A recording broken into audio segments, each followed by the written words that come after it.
Oh, okay.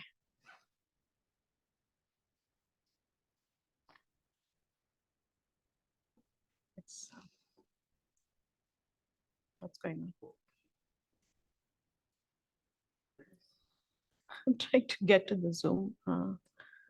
Zoom page. Oh, now you're moving though. You're on the screen. No, it's frozen now. Oh, no. There. Yep, perfect. You want to navigate there.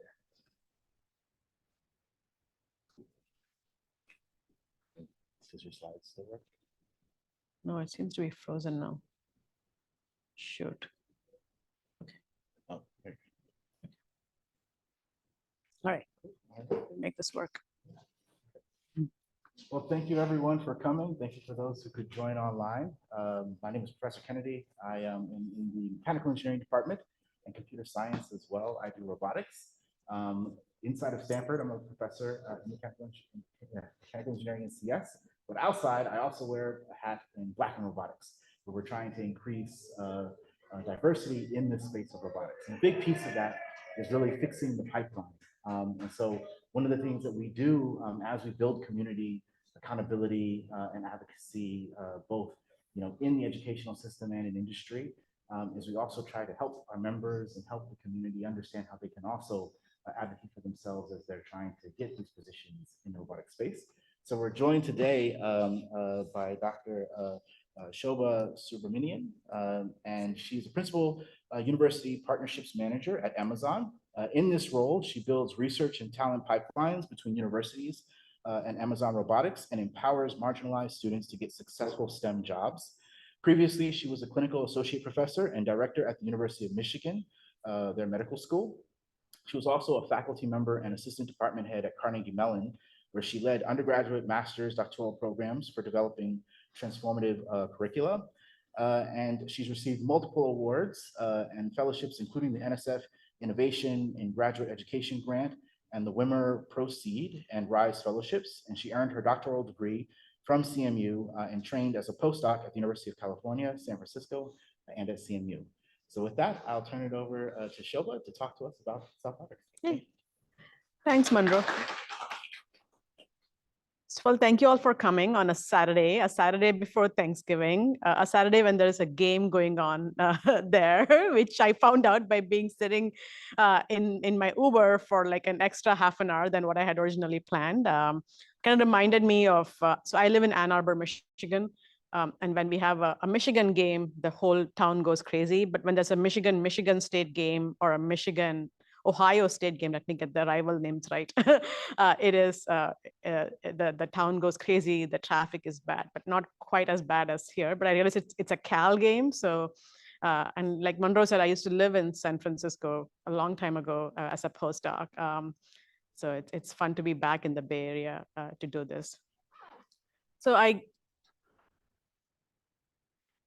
just put a picture of my dog, which I don't think it's too much light here, you can't see, but just to have something visually as I'm talking through the intro slide. Looks like we are a small audience, so I want to keep it interactive. So please feel free to pause or raise your hand and ask questions at any time. My goal is to help you with whatever is on your mind. And we can also pause the recording if there's something we want to discuss that, need not go on record. So we'll definitely do that. Again, like my introduction, my career journey itself has been very, interesting, to say the least. I'm actually a biomedical scientist. My PhD is in biological sciences, and my postdoc also at UCSF was in biology. And over the course of the last 13 some years, I have been 2 lives as faculty, and then my third career is at Amazon, which is in the robotics research group, completely remote from biomedical sciences.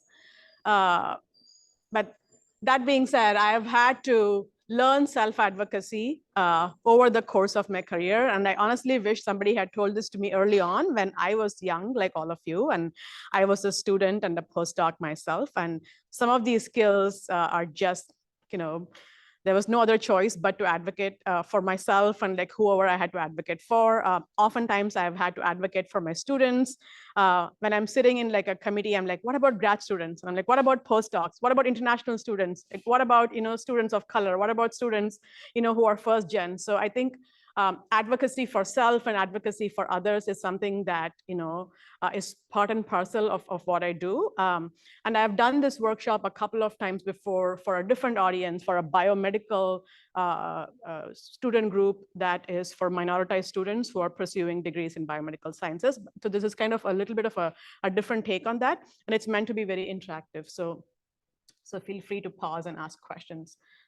So my goal is to go from, here. The animation's not playing. Shoot.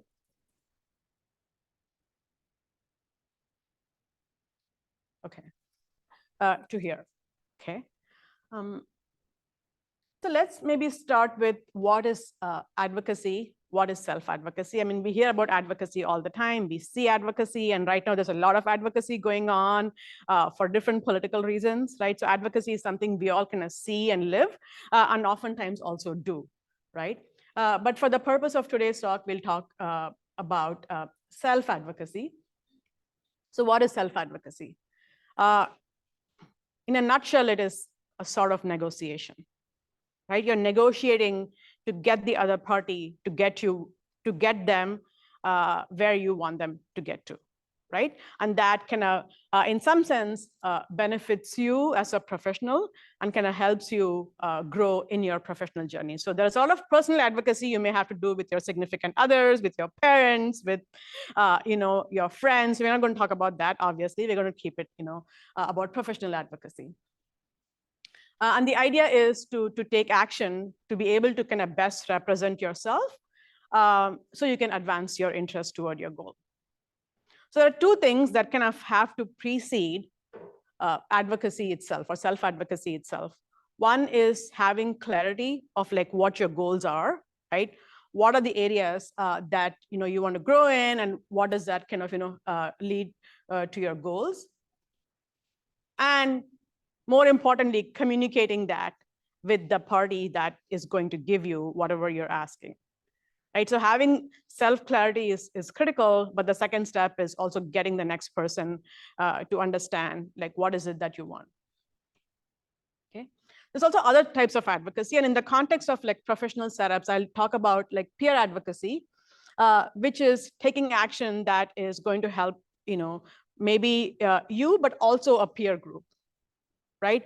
Say, for example, if you're going to the department chair and asking to buy a new equipment, hopefully it's going to benefit other students in the department, other researchers in the department too. So that's kind of benefiting a larger population, right? And then there's kind of systems level advocacy, right? Which is much larger than self or peer advocacy in that you're going to kind of influence bigger systems. It could be social, political, economic, that is going to bring about a change in the lives of many groups of people. Right? And sometimes all of this can be interrelated also, right? Self-advocacy can lead to a benefit to the peer group, which might then lead to more advocacy benefiting systems advocacy.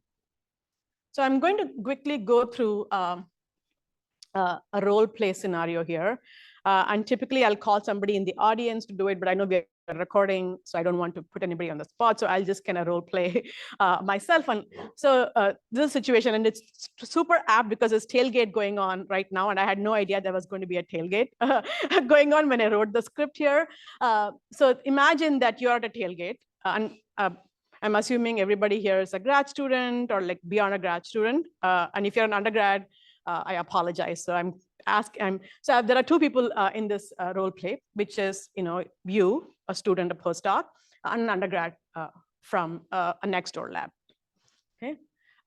So the undergrad comes to you and says, "Hi, can I talk to you for a minute?" And you say, "Sure. What's up?" So the pink is you. Okay. The undergrad asks, "Can I get $50 from you?" So you ask, "Wow, really? Why do you need it?" Right? So the undergrad says, "Oh, I really, really want to go. I really want to get a ticket to the football game, but they are at $50 each, and I can't really afford it. It's the last home game before I graduate. So you say, I'm not sure I have that kind of money to spare. So then the undergrad says, oh, I understand. I can see there's a lot of trash near a tailgate party. Can I help you clean up? Okay. So they went from asking something to then offering something. Okay, and this is a very simple script that a colleague and I came up with a few years ago. But think about what's happening here, right? First of all, the relationship between the two people is important to understand in an advocacy situation, right? In this case, I told you about an undergrad from the next door. I haven't told you like how much they know this person, have they worked with them before? Maybe the student has been a TA for the undergrad, or they know them in a different capacity. Maybe they're their mentor. So that is kind of an important thing. The second thing is, what is the ask? If it was $5, would you have just given it saying, okay, it's $5, it's not a big deal. But if it was 500, like what would your words have been, right? Or if it is, something they're asking for a time to like mentor something, or like asking you for a feedback on a document they wrote, would that be an easier thing to say yes to, right? When it's not something that's cash. Is this a need or a want, right? They said, I need this money, but how do you perceive it as somebody who is being asked, okay? And again, what is the perceived value of the to the giver, to the ask? Okay. How hard will it be to give the person what they ask? Okay. Do you even have the money? Do you have the resources, right? And then is there a win-win scenario that both people could benefit from if you're going to spare the $50? Okay. And then how to get to yes. So basically, when you think about a self-advocacy, the relationship between the two people matter. Like, what is the ask? What are the resources that person has to give? Why should that person give you that? What's in it for them in some cases, not all cases, right? And is there a win-win situation that you can get to? So kind of keeping this framework in mind, we'll get to the goals of today's talk, which is, of course, we learn about the importance of self-advocacy. We learn about the importance of context and contextual decision-making, right? And then we'll talk along the way about, communication skills, about, being assertive when you have to, and that, at least I can tell you from personal experience, it's not easy, and it's very much dependent on, like, where you grew up, how you grew up, whether you have seen other people around you, advocate and be assertive. Does it kind of come across as not being humble when you're asking for something? There are so many things that come into play. And of course, in the context of, this group, you're kind of younger, in training, you're not kind of, been in the professional space too much. When you have to go ask for them, so there's this like awkwardness, am I doing the right thing? This feels very uncomfortable. All of that is important. So we'll talk about the communication skills required. So let's talk about the importance of self-advocacy itself. And there's one thing I'll tell you, it doesn't go away, right? You have to advocate for yourselves, whether you're an assistant professor, associate, full professor, whether you work at Amazon, whether you work at Google, whether you work for a startup, whether you are self-employed, whatever be the case, you constantly are in situations where you have to advocate, right? So this is a skill and a muscle that you want to build sooner than later. And not all self-advocacy will result in you winning, and that's okay, right? But you're just kind of getting to know how to do that better each time. Okay, but not doing it is something you will be doing a disservice to yourself if you don't advocate for yourself, right? So the next point is there a need to self-advocate even, right? And this is just, you can think about this in the form of a flow chart or a flow diagram, right? If you want to get clarity on your professional skills and goals, you probably are going to identify some immediate needs, right? You're going to think about your short-term and long-term goals.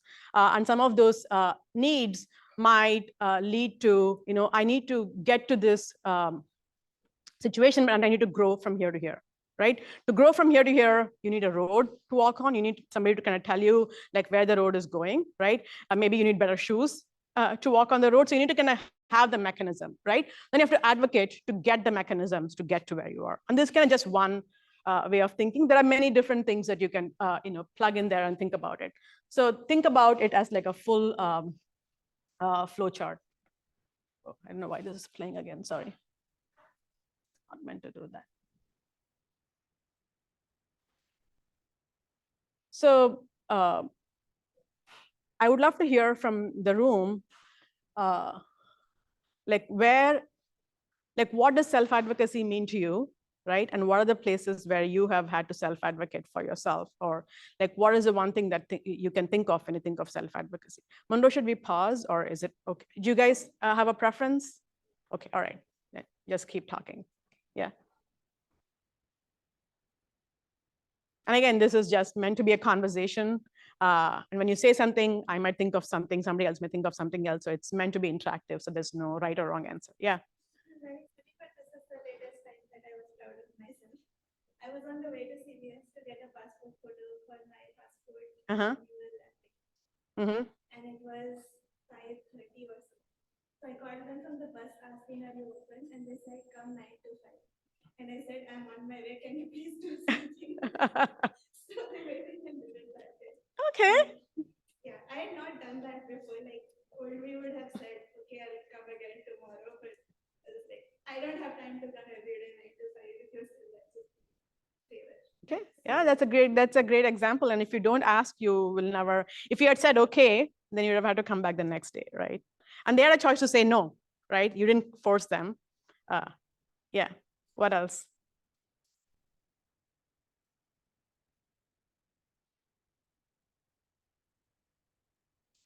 It's like generally, my advisor, we target their stuff, and it's all to speak up and actually start themselves. Comes with a program that works for us. Yeah. So like managing your workload, so you're able to kind of meet whatever you're trying to meet with the time you have on hand. Yeah. Anything else? I have a long list in my next slide. So. Promoting your work to others, professors level, maybe work in a similar area, and they may get grants with big groups of faculty, but they're in the same area, they may not pick you. So how do you show your work in a way that you look like an appealing work? Yeah. Talking your work up in a way that is helpful to the other person to understand why they should collaborate with you or why they should fund you, whatever be the case, right? So here are some things. This is something I learned very late in my career. Folks ask other folks to nominate for awards, right? And this happens all the time, right? So you can ask somebody saying, hey, there's an award and there's a nomination. Do you think you'll be able to nominate me? And these are the reasons why I think I'm qualified. And you can send them your CV and they can always say no, right? And this honestly, to me, was like, this is a hidden curriculum that nobody tells you in grad school or postdoc. And this happens at all levels, right? Or you want to go to a conference and you're like, okay, I don't know, if I have the funds. So advocating with your PI or your department chair or whoever, can give you the funds. It's a very simple and tangible way at your career stage. Or asking for resources. We mentioned about like a new lab equipment or maybe access to a software, right? That's going to help you. Asking to be put on projects that may accelerate your career, that are more kind of relatable to like where you want to go, as opposed to a project that you got by default, right? And what is the trade-off, right? So you have to think about that. Like Monroe said, pitching your ideas, pitching your research, your innovative work. And also kind of asking people for introductions, right? Monroe might know somebody I want to be introduced to, but unless I tell him that I want that introduction, he doesn't know that, right? And you can also write a draft and send it, hey, this is the intro, like you can just pass it along. I'm making it easy for you, right? So kind of very simple ways to advocate for yourself. The other thing is, a little bit more on the side of, monetary resources.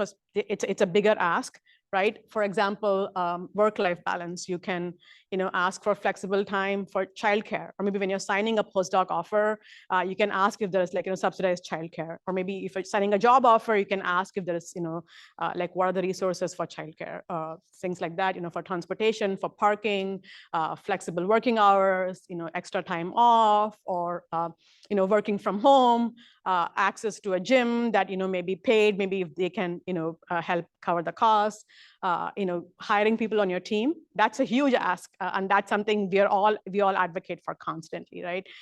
If you're a faculty, you're asking for funding to hire a grad student. If you are a department chair, you're asking for funding to hire new admin staff. So there's always kind of staff support that you have to advocate for, funding for your own work. Writing a grant is a form of self-advocacy, right? But also kind of before writing your grant, how do you know, how do you find out who is going to be reviewing your grant, or maybe what has been done in the past, so you can ask about that. So kind of advocating it even before it goes out for review. And of course, promotion and compensation, that's big. That happens all the time. It's not just some quick thoughts, but there are many, many other things that I've not listed here that comes within the umbrella of self-advocacy. What's happening here? Sorry, my computer is acting funky. There's something I want to set straight, right? What self-advocacy is not, and people can often think about it as, oh, does it mean I have to go brag about myself? And that's going to be so awkward, right? No, it's not about bragging, right? And we'll talk about some of the examples of how to do that. It's not about demanding. You're not going to say, hey, I want this, if not, right? That is not self-advocacy, and that's not what I'm talking about today. It's not about taking something from somebody else or undermining somebody to get what you want and just being purely selfish. It's absolutely not that. It's not about compromising your values either, right? You think what's best for you and do it in a way that kind of keeps your integrity and your values intact. And it's not about being ungenuine or not being authentic, right? You can be both, advocate for yourselves and still come across as genuine and authentic. In fact, you should be authentic and genuine while you're advocating for yourself, otherwise it'll not come across in the right way. So keeping this in mind, so we had a couple of examples already. Think about a time when you have had to self-advocate for yourselves in a professional space, a specific situation perhaps, and how the conversation went, right? And keep that in your mind as we kind of go through some of the examples.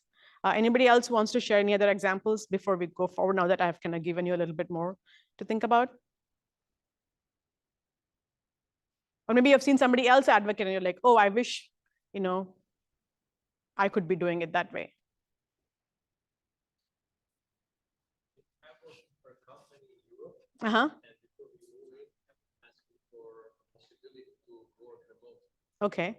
I just try to present them with the possibility, and we had some kind of convince them that okay, during these 2 months we will check out your work.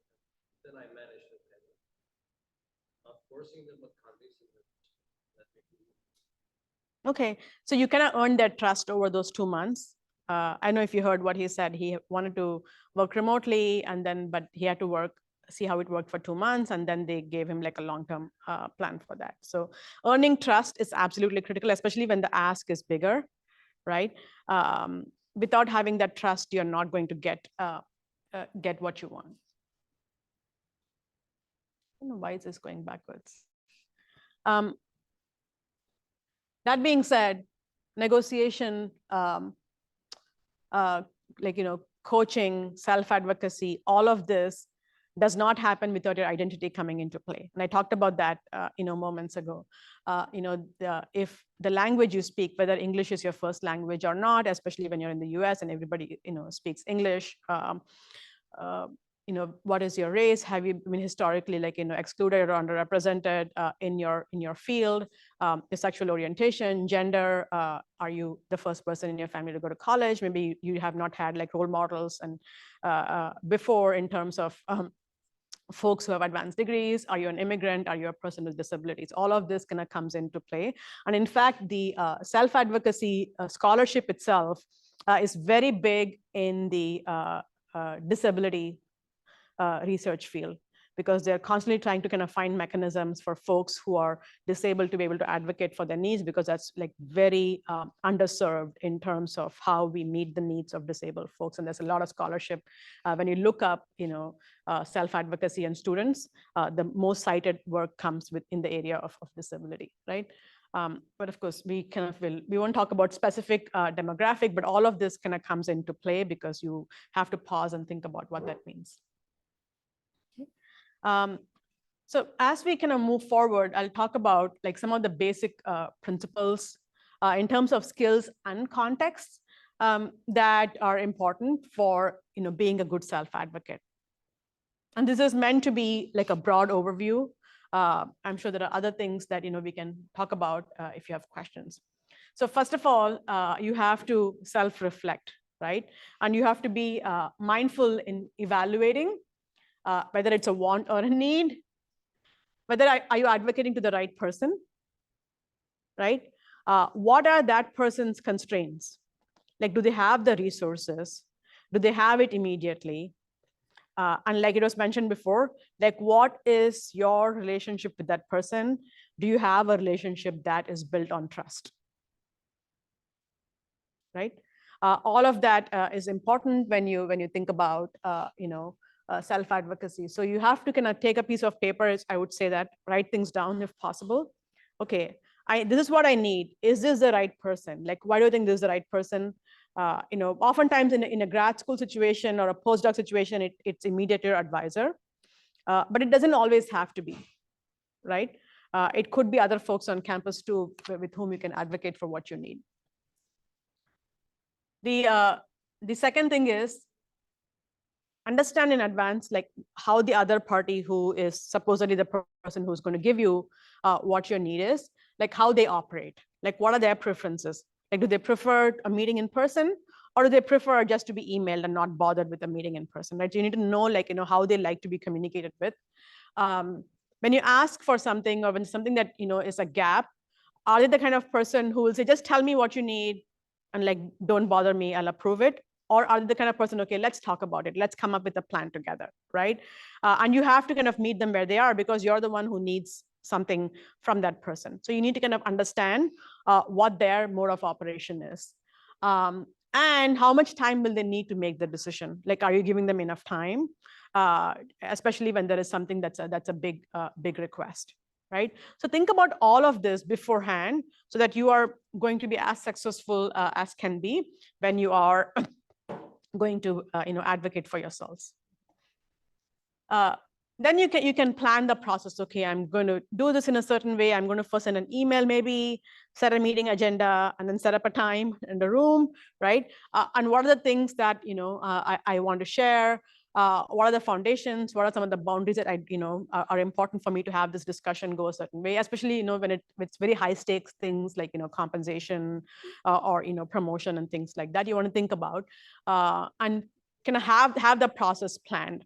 And sometimes even talk it out with like somebody who's a confidant. It could be a partner, it could be a close friend, and say, okay, this way I'm going to approach, like how does it sound? And they'll probably give you critical but important feedback on if it could be done differently or better. Use persuasive language, right? Be very specific. You can be assertive and be kind at the same time. So use very specific and persuasive language without saying, okay, I may get this if you give this, and I might need some of this. Just be very specific. This is what I need, and this is how it's going to help you, and it's going to help me, right? And then spell out the areas of mutual success. Like, how is it going to help you and me both? Okay. So this is something I really love showing students. And Monroe, I'm curious to hear your thoughts. Because oftentimes when we are thinking about negotiating or asking a professor from the capacity of a student or a postdoc, you're like, okay, professors have needs X and Y. My needs are A and B, and they're never going to overlap, right? And how am I going to have this conversation with the professor? And I'm going to tell you that's absolutely not the case, right? There are many things that you and your faculty both want in common, and here is some things, and you can kind of use this as like as a cheat sheet as you go in, right? So think that you're a student or a postdoc. Like, what are your goals. You want to do good, engaging science, right? Or engineering, or like in this case, we're all kind of scientists, engineers.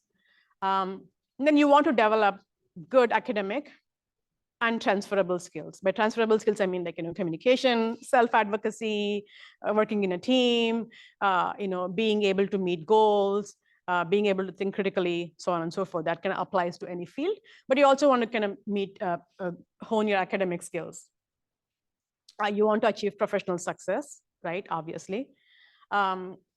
And you want to feel valued as part of the scientific or the research community that you're part of, right? You want to feel valued, you want to feel respected. You want to have a fulfilling life. I mean, we all do. And you want to support yourselves. You probably you have like families to support, or your partners, or whoever. So obviously you're building a life and a career that's going to support both monetarily and otherwise, folks who are near and dear to you. You want to cultivate, good health, and have a well lived life, right? And if you think about faculty, everything I'm going to show you in black are common. The only things that are different are in purple, right? Faculty also want to do engaging science, right? They also want to achieve professional success. They have added pressure of like, they have to support their research group financially. That's a huge pressure. Of course, that is something that, for grad students, especially at a university like Stanford or like most top universities, we don't have to go. I mean, if you get funding, that's great, but that's not going to be a deal breaker in you getting your degree, right? And they also want to support the success of their trainees, which is you, right? They want to be respected and valued in the scientific community. They want to live a fulfilling life. They want to support themselves, their partners, and their families, and they want to cultivate good health and wellness, right? So when you think about talking to your advisor, use the language, okay, you want my professional success, I also want my professional success. And you also want your professional success, I also want your professional success. So we both want each other's professional successes. So how does this ask kind of help both of us meet professional success? How does this ask, both of us feel valued in the scientific community, so on and so forth. So think about like, what are all the common things with the person who you're going to go ask for what you need. And you'll be surprised how many things that are going to be in common between, many human beings, because we all, want to live a good life and want to be professionally successful, right? At the very least. And then there are other things that come with the territory of like, whether you're in academia or wherever, right? So think about this situation, right? And in fact, I had to do this as a postdoc myself, that you are, in this case, an engineering CS student, and you want to enroll in a pedagogy course, right? Because maybe pedagogy interests you.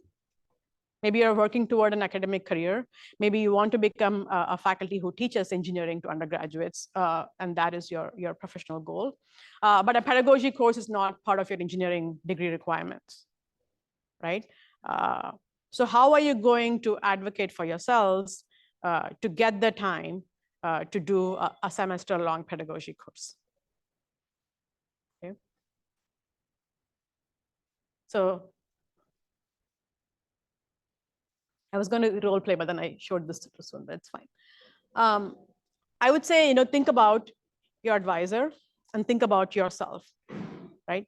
And like the previous slide showed, both of you want your professional success. So you want to kind of set up a meeting with your PI and tell them the agenda is to, talk about my professional and career goals and how we can work toward this together, right? You don't have to be very formal. Like if your advisor is a more casual guy, don't like throw like a formal email and like confuse people. So think about the tone, right? You don't have to kind of do something completely random and confuse people. Just play within like what you know, how things work with your mentor relationship. And then you can start the meeting with like, where you are in terms of your own, like, research thesis progress. And then talk about maybe you have taken some self-assessments for career, you have talked to some career advisors on campus, and you have kind of, really been very introspective as to what, you want to do with your life and career. And this is something that is, very clear to you, at least at the moment, you are going to be applying for jobs, maybe at, liberal arts universities where they really want folks to come in with like a good teaching experience, right? So you think about, and then you say that somebody like, they highly recommended this course because having this course on my CV, not only can I help me get the job, but also going to make me good at the job that I'm going to do, right? And this is the action I want to take. So then you talk about, like, of course, you've talked about why it's important to you. Then you have to acknowledge that this course is going to take, 6 to 8 hours a week. And that the time is going to come from somewhere, right? And maybe you have a conference paper due also at the end of the same semester that you and your peer have been working toward, right?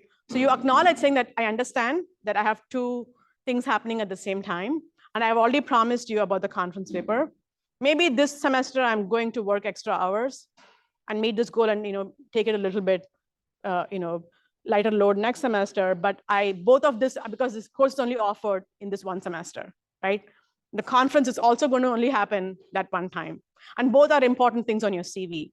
So you have to tell them that you acknowledge the constraints, you acknowledge what's in front of you, and you're going to work to make sure that it happens because it's important to you. And what is important to your faculty? That, of course, the conference paper, getting submitted. But also they want you to have a successful career, and they want you to get job interviews, right? So both of those things are important to both of you. And then if you talk with that language, it's going to go much better than saying, okay, this pedagogy course is important. Maybe the conference paper will happen, maybe it won't. Maybe I'm going to kind of go to the next conference. That is not going to build that trust with your faculty, right? So you kind of think about like where they're coming from, where you're coming from, and how you're going to balance it and what's in it for your advisor. And this is just one example. And I had to do this because I took a pedagogy course at UCSF, and I didn't have a conference coming up, but I was working on a pretty large time-bound experiment. And that's what I said. And the other thing to think about is that what is the relationship you have, right? Does your advisor trust you? Don't ask this the first year you join the lab because they don't know you that well. And you're also kind of trying to really set your research going, and you're trying to kind of establish yourselves as a good research, right? Once you've kind of earned that trust, I was so afraid going into my advisor's office, and he said, it's a no-brainer, go do it. And I just walked out in 2 minutes because I had all of this plan. Okay, what happens if he says no? What am I going to do? So I think it goes to say that if they trust you, it's going to be a lot easier. And I did the experiment. I came late nights and I did it, and I got the pedagogy course, and I became a teaching professor at CMU after that, right? So I think it's good that you can tell them that, hey, I'll meet your goal. You don't have to worry about, you may not see me on Wednesdays and Thursdays in lab in the afternoon because I have to go to a different campus to do this stuff, but I'll be here in the evenings and get it done. And then once you kind of have that established, and then the next time you ask for something else, they know that, okay, this person actually means what they say, and it's going to go even better, right? And I think you all are doing that, but you just need to just talk about it. And that makes it so much easier than not talking about it. Do you have any questions? Okay. Yeah. Instances in this case where you could take the load off of your professor by helping them teach a class. There's another benefit, mutual benefit. That's a great suggestion, right? You can tell them next semester you're teaching this course, and I can teach 4 lectures for you because I'll know a thing or two about pedagogy at the end of this. Or maybe I can write your exams for you, right? Or whatever. So you can take some load off of your faculty. And that way that's a huge win because that gives your faculty extra time to focus on grants or whatever else, right? Yeah, that's a great suggestion. So yeah, think about how can you get to win-win? And you can put that on your CV. Guest lectured at Stanford for course, whatever the course number was. Yeah, so it's going to help you, and it's going to help your professor too. Why this playing backwards? Yeah. So the other thing to think about is that, of course, both parties have different perspective, and sometimes views might differ, and you may not get to where you are. But sometimes it's also a little bit cultural. And let me see if this video is going to play.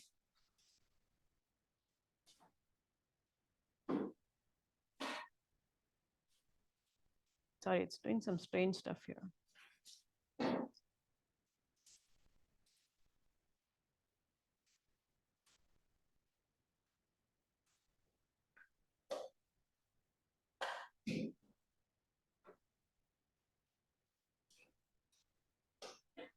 I'm going to try something. Let's see.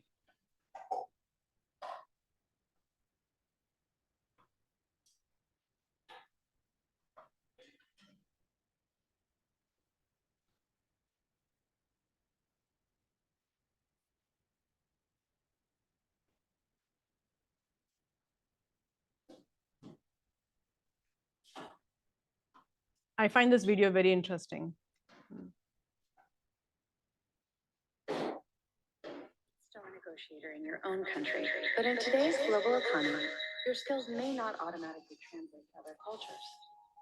For instance, in some cultures, it's entirely appropriate to show emotion during a negotiation, to raise your voice, laugh passionately, or even. Can you guys hear?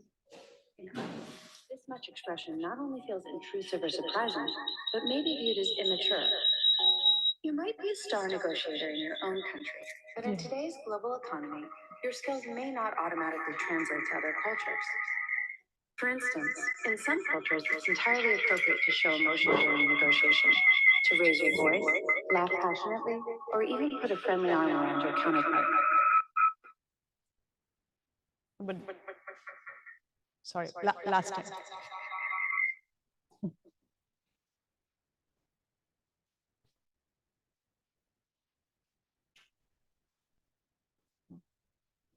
I think the audio. The audio.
Is to show.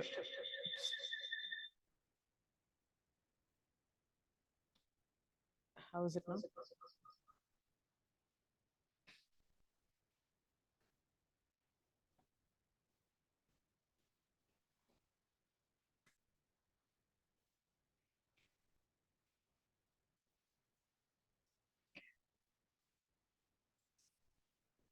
So the point of that video was to show that even though we're living in the US, right? We have colleagues from all over the world, or maybe you yourselves may be from a different country, grown up differently, right? So your expectations of like what what a relationship is, what a trust is, might be different than somebody else, depending on like where they grew up, right? And even within a country, there are so many variables based on race, income status, what state you grew up in, right? I'm from the Midwest, like not from the Midwest, but I live in the Midwest now, where people tend to be very, very friendly, which is very different than when in different parts of the country that I have lived in, right? So it is important to think about and not assume the worst, because sometimes it might take a little bit longer, or you have to think about like, what are they judging you based on? And if your goal is to get to yes, you just have to kind of work with their style in some cases, right? So not taking it personally and thinking about like, how can you work with their style to make sure that you're getting to where you want, right? The other thing also is, thinking about like, what the other person's reality is, right? And what your perception of their reality is. Okay? And this is a cartoon from the New York Times from a couple of years ago, maybe 3 or 4 years ago, which I really like, and I showed it on many of my talks, saying that, our perception and somebody else's reality is very different, right? I don't know anything that's going on in all of your lives right now or persons. If you come and ask me something, I might say something not knowing your context, and you guys don't know like what else is like, happening, right? So I think you just have to think about, you only know so much about a colleague, even though they may be a very close colleague, or even if they are, somebody who's your advisor. You don't know like all the realities that they are going through. So you just sometimes have to give time and ask like, how can we make this work? So sometimes, maybe more often, you may not get what you want, right? And like I said, it's a lifelong skill, and you're getting better at advocating. But think about what the options are. Sometimes you may want to collaborate with that person to get you to where you want. You can say, okay, I see you don't have the resources, but how can I work with you to get those resources, right? It may mean writing a mini grant with them. It might mean talking to somebody else, and you and that person can go talk together, right? It might, mean something else, that they're waiting on something that they have to get, and then you just have to collaborate with them by being generous with the time. It could be any of the above. Or maybe they say, okay, it's too much for me to do it for one person, but if you get a group of people, it's worth it for me to do it, right? So how can you kind of, that becomes peer advocacy, right? Like for example, if you say, I want the equipment, and you go ask your department chair, they're going to say, okay, I'm not going to buy it for one person, but if you can prove to me that there are going to be 10 other users, then it's worth my time investing it. So you have to kind of go talk to people and ask what their needs are, who's going to be using it, how frequently is it going to be used, is it going to be a good ROI for the department to buy that equipment, right? So think about the critical mass.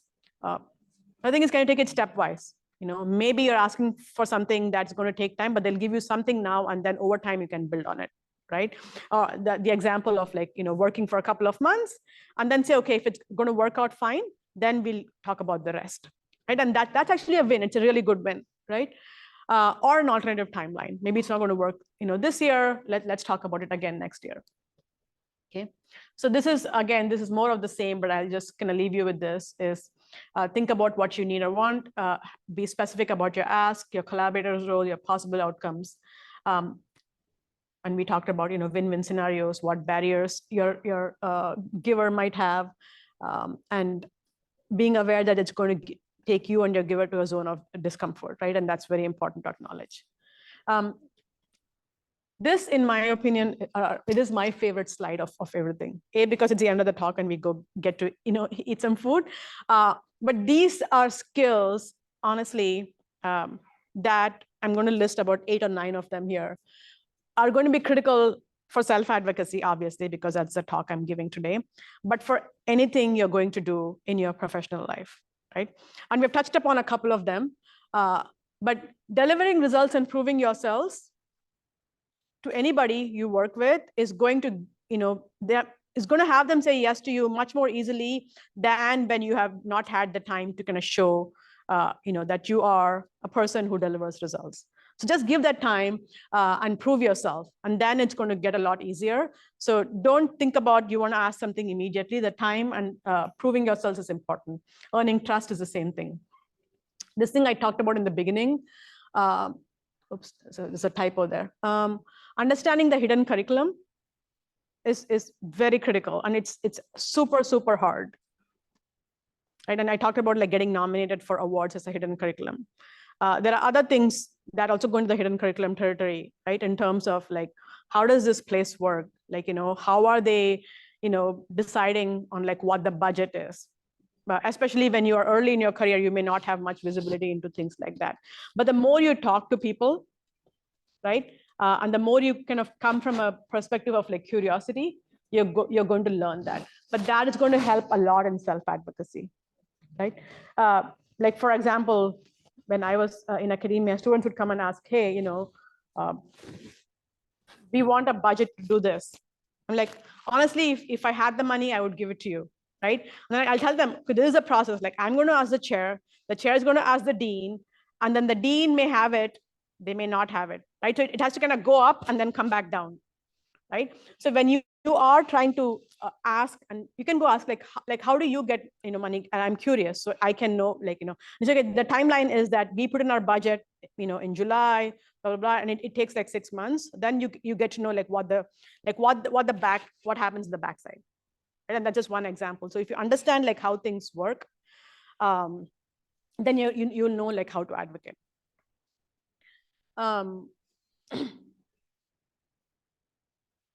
Again, building a strong network. This is going to help you in many, many situations, especially in advocacy, right? Building a network is going to help you, of course, understand your hidden curriculum, but also is going to open doors for you in ways that you never imagined, right? And again, this is something, many of my colleagues and me included, we have done workshops on like networking, and it's oftentimes when you're a student, it seems like, oh my God, that's such a sleazy thing, right? Like those are the like people who kind of, wear suits and like have drinks are the ones who go to network. And networking doesn't have to be that. It's just kind of getting to know, more folks. Like Monroe and I met at a couple of conferences, I know, like in Nashville, and then I forget where it was the next, in Boston. Yeah. And then we just, happened to be at a dinner table together and we started chatting. And then now I think like Monroe is in my network, right? And if I had just kind of eaten my dinner and like not had a chat and not kind of followed up, right? I could have had a dinner and like had a good chat, and then I could have gone back to my work. He could have gone back to his work. But then we kind of connected via email and talked about, okay, what are areas of mutual interest? And then we talked about like Black and robotics. So I think you just, if it's important and you see, okay, there's value, you take it further, right? So building a network is going to help, open doors for you. You will get information about like jobs not even posted. You will get interviews for jobs. You will know about positions that are, or grants that are going to be posted. You'll hear about a lot of things through your network that you won't know, obviously, if you don't have a network. And you have to have a network that actually trusts you and wants to share that information with you, right? So think about that as something that everybody does, not just you.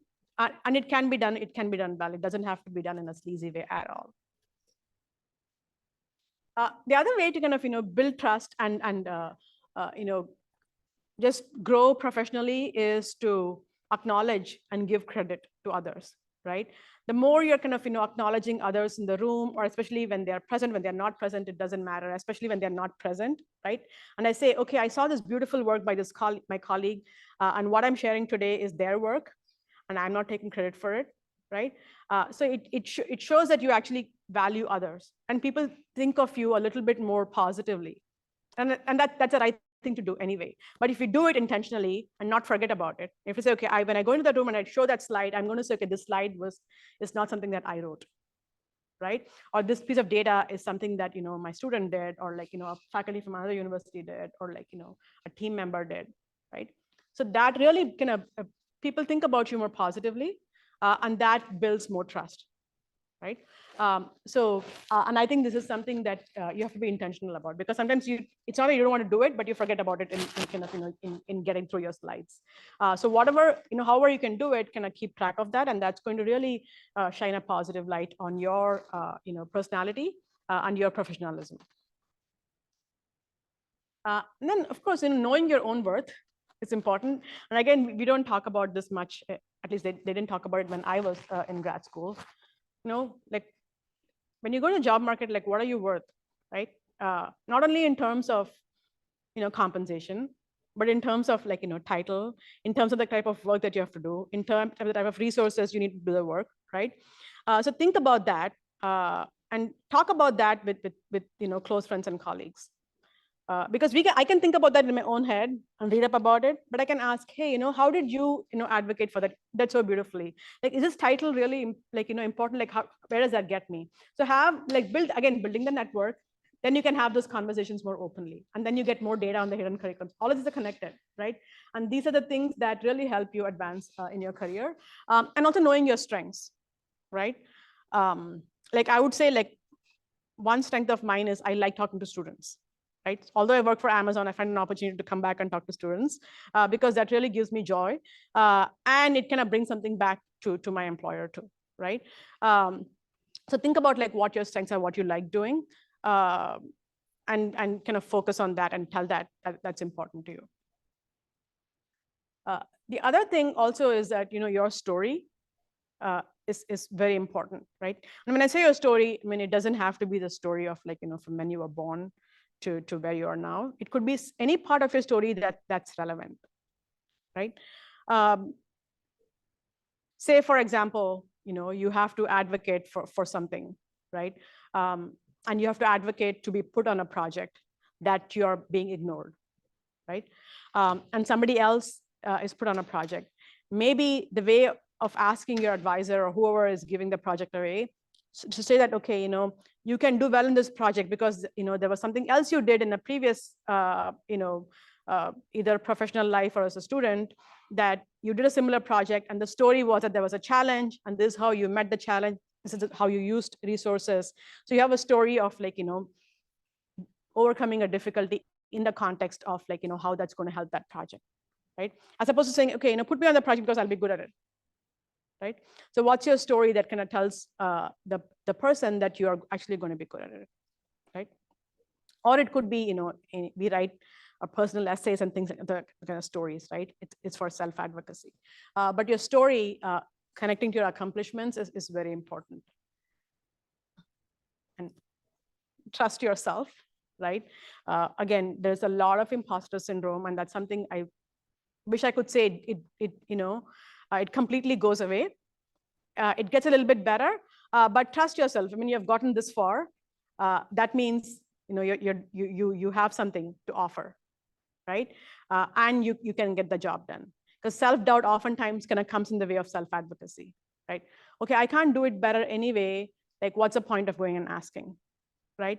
Think about like how far you have gotten and what you can do with the resource you're asking for. So trusting yourselves and kind of knocking that imposter syndrome off is also important. And inspire others, right, to do the same, right? You don't have to kind of have your, if you find something, a way of doing it, share it with others, right?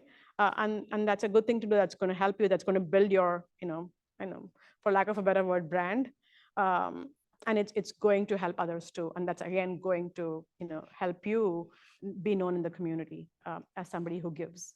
Okay, the more you give, the more people will give you, right? So on that note, I'm going to end, and thanks for listening. And I have some references at the end if you all want. Yeah.